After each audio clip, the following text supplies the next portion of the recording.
That's about all I know about AzMERIT, is that it is replacing the Ames test, but that's why I'm here, is to figure out what's going on, and I want Arizona and my kids in particular to be competitive nationwide, if not globally, so I want to make sure that what we're doing is not detrimental to that. So I was a little concerned about those changes and what they entail. And in my role as a teacher coach, I am constantly referring, the standards and studying the standards so that I support the teachers that I work with and having good interpretation. We've adopted new standards, Arizona College and Career Readiness Standards, and they are adopted from Common Core, but tailored to the needs of Arizona.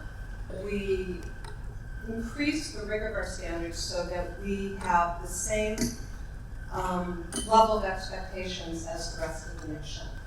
So we have a number of teachers in our district who helped review the AzMERIT, and in fact we do our own quarterly assessments that we develop, and we have some of those teachers also on our review team as well to ensure continuity between how the state test is developed and how our district level tests are developed.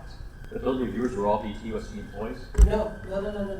Reviewers are from all over. They're paid for their work. No, and oftentimes they come from a wide variety of backgrounds. And the other thing is, of course, whoever is reviewing the test doesn't know where the test has come from, right? So because they're reviewing tests from across the state of Arizona, so they have no way of knowing if the test is from Tucson or if it's from Winslow. Fantastic, that's good. So some of this we've already talked about. The Ames was a bubble test. AzMERIT goes beyond that, problem solving, critical thinking, and reading comprehension. They can read a passage, they can look at a picture. All of that wasn't possible with the Ames, and this is far more engaging and relevant to the students of the 21st century. And in fact, there's more reading involved in the AzMERIT math test than with Ames because they are problem-solving questions. It was made very clear to us last week that opting out is not an option. Right now, the test is not being held to any sort of graduation requirements or college entrance. The reason we assess is really twofold. One is we want to find out how well our students did so that we know what their needs are. And the second one is we want to know how well we as educators did in preparing our students. And so it's really a moment for our educators to step back and say, how did I do? How well was I able to help my students in these grade level expectations? And then, of course, the test tells you very clearly where you were successful and where you weren't when you look at the aggregate results.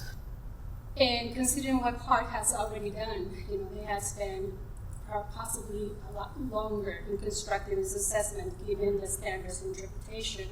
How confident is our district and our state that AzMERIT has true interpretation of what Common Core is calling for? I think what they feel right now is that they're pretty close to the expectations of Common Core, because once again they've used these other assessments as their sounding board, essentially. I'm sure they're going to tweak questions, throw questions out. The first test is always a bumpy ride. So I would say that they are as close as they can be, given that it's the first time out the door. So AzMERIT is once a year.